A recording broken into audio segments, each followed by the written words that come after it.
So welcome to the latest installment of the How It Works Power Webinar Series. Today we will be addressing a very common cause of loss, but it's often one of the most misunderstood cause of loss. We'll be talking flood. We're going to try to not bore you to death, I promise. We're going to keep this one nice and short. And joining me today is the broker that fixes things, Steve Roderick. Thanks for the intro, David. So there's been a lot out there, man. There's a lot of weather. There's a lot of hurricanes. We are smack dab in the middle of hurricane season. So we thought it fitting that we would tackle a little bit of flood. So to get started, Steve, can you give us like a textbook definition of what a flood is from an insurance standpoint? All right, so let's give you the technical version. So a flood is a general and temporary condition of partial or complete inundation of 2 or more acres of normally dry land. That's key. Could be 2 or more properties it could be a number of things, an overflow of inland or tidal waters, unusual and rapid accumulation of runoff of surface waters. That's a big one from any source. Could be a mud flow, could be collapse or subsidence. All right, Steve. I asked you for textbook definition. I appreciate how thorough you are, but I did not ask you to put us all to sleep or make us jump off this webinar. So can you give us a more down-to-earth definition of what a flood is? All right, so just to break it down into little bits, basically water damage comes from this direction where a flood comes from this direction. So water damage from the top and coming from the ground up is going to be more than likely considered a flood. That's what you're saying? Yeah. That's much better. We like that. Thank you, Steve.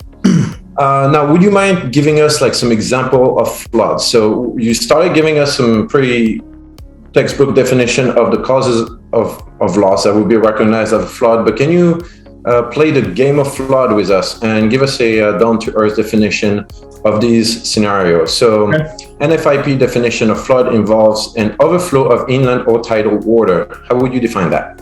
All right, so that's when a body of water would overflow its banks when the water came up and it went and flowed out. All right, so what is an unusual and rapid accumulation or runoff of surface waters from any source? That's straight out of the book. Really good example is Ida. So that means that so much rain came down that it didn't have anywhere to go. So water built up in spots where it doesn't normally build up. I had mentioned before, a normally dry area. So when the runoff has nowhere to go, that is actually flood. That's actually flood waters because it's actually rapid accumulation of runoff. Okay, so what about a mud flow? So that's similar, and Ida proved some examples of that because that's when that runoff actually takes the land with it. All right, so now something that is fairly related to it, and that's where I stopped you in the reading of the definition, was the collapse or subsidence of land along the shore or lake or a similar body of water as a result of erosion or undermining caused by wave or current, etc. How would you define that? Okay. So flood does a lot of things. To its strictest definition, it can actually wash the land out from underneath and cause a building collapse. So that sometimes that does happen in a flood. All right. So appreciate the explanations. Very down to earth. We're going to stay at that level. Now let's talk about the coverage. Is there any coverage that we can get for what's defined as a flood? Are you talking about coverage in the standard market? So let's start with like the standard market, if you don't mind. Sure, it's possible. Typically, insurance carriers can provide inexpensive flood coverage for low risks, like your X's, your B's, things like that, by adding it as a covered cause of loss in your package policy. Now, the higher the risk, the higher deductibles, and the more money.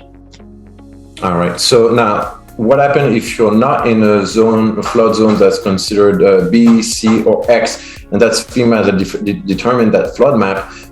Can you find coverage elsewhere in another marketplace, like the excess surplus line, the high-risk pool, high-risk marketplace? Can you find coverage there? Yes, you can. But I got to have some really deep pockets. That's where you can find it as a standalone policy, because the standard carriers don't want anything to do with it. It's too risky for them. So you go, and it's going to be expensive. All right. So I guess that's where the NFIP comes into play. Well, absolutely. NFIP stands for the National Flood Insurance Program. Now, can you tell us who runs the NFIP and why do they have that organization? Well, it's from the government and they're here to help. No, I'm kidding. It's a government program that is run by FEMA. It was created to provide affordable coverage for floods when the insurance marketplace is just simply too expensive. All right. So as a board member of my association, I want to get flood insurance. I want to double check on this. Who do I call? Do I call FEMA? Do I call 911? No. You can try, but I doubt that's going to do you any good.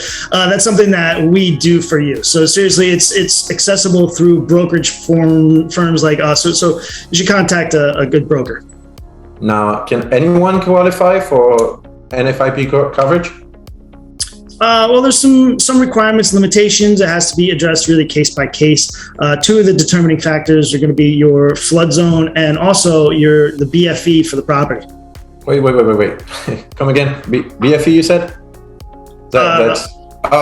I am sorry, Steve. You're right, BFE, because we love acronyms so much in insurance. We eat them for breakfast. Now, just give us a definition, please. Okay. Sorry. All right. So BFE stands for base flood elevation. All right. Can you go a little bit more into it? Okay. Well, it's not subject to an actual community. A community may not have its own BFE because it goes by building, by structure. So a community can have different base flood elevations within it. Those are set by FEMA, and details are on the elevation certificate of each building. Perfect. So you should be able to get that with the building or get the certificate. Now, Steve, once you have a BFE set, is it once a BFE, always a BFE, or did that change? Well, we've actually seen it change. There are significant weather events, flood events that can change your BFE number. Like what? Like Ida? Like Ida, like Superstorm Sandy. Yeah, we've actually seen a few. It doesn't change every year, but it can change. Yes. Very cool. Well, thanks for explaining that. And now let's talk a little bit about that $5,000 question. Are you ready for it? Shoot. So, what's covered with the NFIP program? Okay. From now on, I think we're going to just kind of focus on this one because it's the one that more than likely we will be, thinking about is the NFIP program. All right, fair enough. So terms and conditions will always vary based on the insurance product that you selected, but it will also vary based on which marketplace that you're actually purchasing it through, whether it's standard market added as a covered cause of loss, NFIP, or if you're actually buying a standalone policy from the surplus lines market. All right, so since you bring back the other markets, let's talk just very briefly on it. So let's start with the standard market. What's covered if you have flood as an added cause of loss to your standard policy? Okay, so just like you said, they're going to add as a covered cause of loss to the policy. So physical damage to the buildings or property directly caused by the flood would typically be covered. How about what's in the excess surplus line market? What would be covered there? Okay, so that's the Wild Wild West. We all know, and it's not a place you want to be. You can insure anything you want as long as you can pay for it. Taylor Swift's legs are insured reportedly for, I think, $39.3 million or something like that. You can insure anything if you got the money. All right. Well, I definitely didn't expect to talk about Taylor Swift's leg this afternoon, but let's move on. Let's talk about the NFIP program, and we'll stick to it from now on. Go ahead. All right. So NFIP.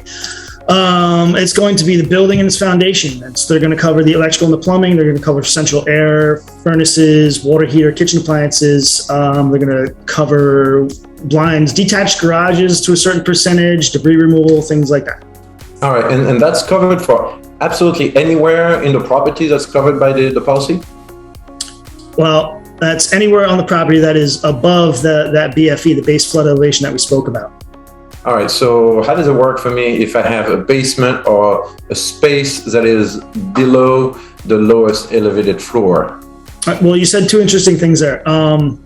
Basements and a space below the lowest elevated floor. So there is coverage, but with limitations. it does not cover personal property. It's basically if you're below the BFE or basement, it's going to be cleanup and structure. It's going to be life safety type things. All right. So just how about my clothes, my Power Ranger collection, GI Joes, and my bike? Well, is there coverage for that? Well, there's coverage, but that's going to be your personal property coverage. There are some limitations and exclusions for that.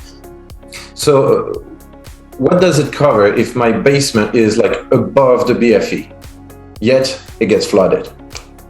Okay, so we talked about that for a second. The basements are a little bit different. There's not an exhaustive list, but it's going to cover the foundation walls, the central AC, the drywall, wall and ceiling basement, the certain insulation products, electrical systems, solar energy equipment, furnace, water heater, sump pumps, things like that. All right. So basically, you just want to make sure that the building is not going to be condemned and that it's sure. not going to be a complete loss. Sure. Anything that is not life safety should really be above the BFE because chances are you're not going to get covered. All right. Now, we've talked about a couple of things that are covered, but in insurance, there's always exclusions. And when it comes to flood, we often hear exclusions. So tell us a little bit what's not covered. Let's go through a list of it. You want the fine print, huh? Yeah, let's pull up the magnifying glass and let's take a look at it. You all right with it? Shoot. So is moisture, mildew, or mold that could have been prevented by the owner covered in the case of a flood? You said something very important there. If it can be avoided or prevented or mitigated, then no. So if I open that wall right after the flood and there's already mold right behind it on day one, then more than likely that was there before. We have a certain duty to mitigate losses. So if we just don't pay attention to it and the mold grows sometime after, they're gonna deny that claim. Gotcha. I mean, and I should mention flood. You should really treat flood just like a fire. People don't think of them as the same thing, but flood is certainly like a fire. If there's a fire someplace, you're going to do any means necessary to stop that fire, right? Well, flood is just another peril. So that when a flood happens, you really should do whatever is necessary to mitigate those losses. If that means taking down wet sheetrock in order to prevent the mold, that's what needs to be done. Now, are currency, precious metal, valuable papers covered by flood insurance? No. How about personal property or outdoor properties? You already talked personal property, but let's talk about outdoor properties. The deck, the plants, my ping pong table. I can stop you right there. That's no. Outdoor properties, decks, plants, trees are not covered under flood insurance. Living expenses? Okay. Living expenses can be supplemented by your HO6 policy. That's why it's really, really important to have one of those. Those are the guys that are going to address living expenses. How about your temporary housing? That's not something that's covered under flood, no. Financial losses? Again, check with your HO6. And as far as a business interruption or the loss of use? No, that's not flood, and no, that's not flood. All right. How about my car? My car's been flooded. Definitely no. Cars, that's your auto insurance. Sorry. All right. Well, you know. But that's not. I remember we talked about the BFE. So. Yeah, the base flood elevation set by FEMA. Yeah. So I mean, if the damaged property is paneling, carpeting, wood floor, if that's below the BFE, that's why you need to keep the nice stuff above the BFE. Gotcha. So check your BFE. Check with your broker for what kind of coverage options you have. If you don't have current coverage for flood, know that it can be inexpensive to get, even in a standard marketplace, depending on where your buildings are located. But you do have to consider adding this type of coverage because weather events have been proven, even very recently, that they are unpredictable and they are not necessarily following the patterns of what was in the past. So as mentioned, some areas are going to be fairly inexpensive. So talk to your broker and make sure that you have the proper coverage in place. Now, that puts an end to our power webinar as far as flood is concerned. So we wish you a good rest of your day. Thank you again for joining us on this installment of the How It Works Power Webinar Series. If you have any topics that you would like to see addressed in a short time frame that could be useful for you and your board, you don't have to be one of our clients, we would be glad to work on these topics for you and make it available. So just let us know, shoot us an email, respond to the message you will get with the recording link. And we hope to see you on our next Power Webinar at Work series.